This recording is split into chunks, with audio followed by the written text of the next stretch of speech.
కమ్మని వాక్కాయ పప్పును తయారు చేసుకుందామండి. హాయ్, హలో, నమస్తే. అందరూ ఎలాగున్నారు ఫ్రెండ్స్? బాగున్నారా? నేను కూడా చాలా బాగున్నాను. మీ అందరూ బాగోవాలని మనస్ఫూర్తిగా కోరుకుంటున్నాను. ఏం చేస్తున్నారు ఫ్రెండ్స్? బ్రేక్ఫాస్ట్ అయిపోయిందా? నాది కూడా అయిపోయింది. మరి లంచ్ కోసం ఏదో తయారు చేసుకోవాలి కాబట్టి ఈరోజు నేను లంచ్ కోసమని వాక్కాయ పప్పు తయారు చేసి చూపిస్తానండి.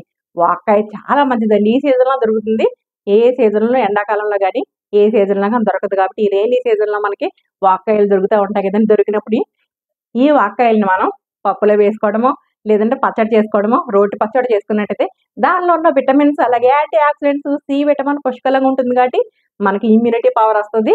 ఎందుకంటారా, ఈ సీజన్లో దగ్గు, రొంప, జ్వరం ఇవన్నీ వస్తూ ఉంటాయి కాబట్టి సి విటమిన్ మన బాడీకి కావాలి కాబట్టి మరి మనం ఇప్పుడు వాక్కాయ పప్పును తయారు చేసుకో. చూడండి, వాక్కాయలు ఇలా ఉంటాయి అన్నమాట.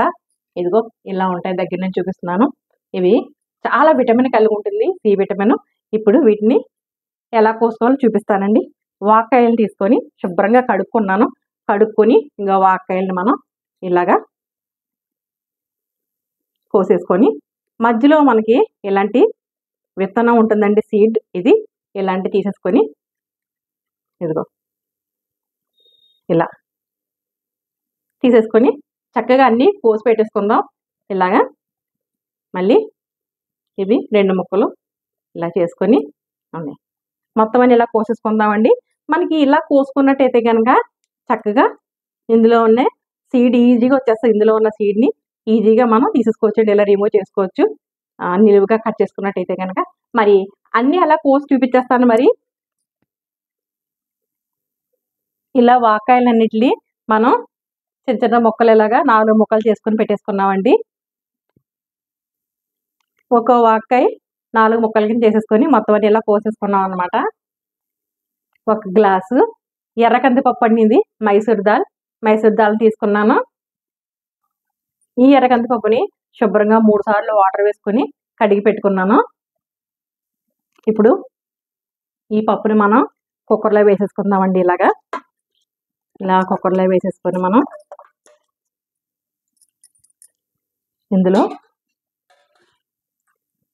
వాటర్ వేసుకుందాం. ఇలా వాటర్ వేసుకొని ఓ జగ్గున్నర అలా వేసుకుందాం వాటర్. ఇలా వేసుకొని ఇప్పుడు కోసి పెట్టుకున్న వాక్కాయ ముక్కల్ని ఇందులో వేసేసుకుందామండి కుక్కర్లోను.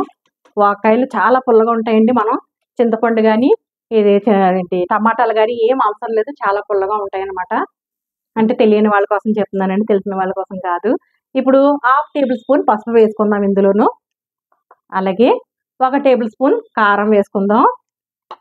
అలాగే ఒక 5 పచ్చిమిర్చి పొడవుగా చీరుకొని 1 ఉల్లిపాయ వేసేసుకుందాం ఇందులోను. ఇప్పుడు కుక్కర్ మూత పెట్టేసుకుందామండి. పెట్టేసుకొని స్టవ్ మీద పెట్టేసుకుందాం. స్టవ్ వెలిగించుకుందామండి. ఇప్పుడు స్టవ్ మీద కుక్కర్ పెట్టేసుకుందాం. వెలిగించుకొని మనకి ఒక 6 విజిల్స్ వచ్చే వరకు వెయిట్ చేసి ఒక 10 నిమిషాల తర్వాత స్టీమ్ అంతా పోయాక ఓపెన్ చేసుకుందాం. ఓపెన్ చేసి చూద్దామండి. మనం స్టీమ్ అంతా పోయింది, 6 విజిల్స్ వచ్చినాయి. ఓ 10 నిమిషాలు అలా రెస్ట్ ఇచ్చేసాం, వదిలేసాం. స్టీమ్ పోయింది. అబ్బా, ఇదిగోనండి ఉడికిపోయింది మన పప్పు వాక్కాయ అయితే. స్టవ్ మీద దించేసుకొని రుచికి సరిపడా కల్లుప్పు వేసుకోవాలండి. కాలితే మళ్ళీ చూసి వేసుకుందాం. కల్లుప్పు వేసుకున్నాను. ఇప్పుడు చక్కగా మెదుపుకుందామండి. ఇలాగా పప్పు గుత్తుతో కానీ లేదంటే గరిటెతో కానీ ఇలాంటి దాంతో కానీ చక్కగా ఇలా మనం మెదిపేసుకొని తాలింపు పెట్టేసుకుందాం. మన కమ్మని వాక్కాయ పప్పు రెడీ అయిపోయింది. చాలా టేస్టీగా ఉంటుందండి. ఈ సీజన్లో దొరికే వాక్కాయని మనం ఇలా తిన్నామంటే కనుక మనకి సి విటమిన్ పుష్కలంగా అందుతుంది అనమాట.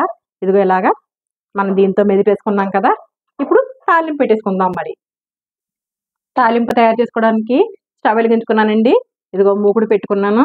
ఇప్పుడు ఒక 3 టేబుల్ స్పూన్స్ ఆయిల్ వేసుకుందాం. ఆయిల్ హీట్ ఎక్కింది.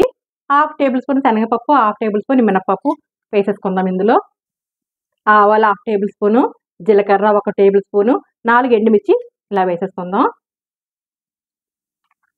చక్కగా కలిపేసుకుందాం. ఒక చిన్న వెల్లుల్లిపాయని చెదగొట్టుకొని ఆ రేకలు కూడా ఇందులో వేసేసుకుందాం. చక్కగా టేస్టీగా ఉంటుందండి వెల్లుల్లిపాయలు ఎక్కువ వేసుకుంటే. అలాగే కరివేపాకు రెబ్బలను తీసుకొని వాటిని కూడా వాష్ చేసుకొని ఇందులో వేసేసుకొని చక్కగా కలిపేసుకుందాం తాలింపుని మంచి కలర్ వచ్చే వరకు. అంతేనండి, వేగిపోయింది. స్టవ్ ఆఫ్ చేసుకొని చల్లారాక మనం ఆ వాక్కాయ పప్పులో వేసేసుకుందాం తాలింపుని. ఇప్పుడు ఈ తాలింపుని మన పప్పులో వేసేసుకుందాం.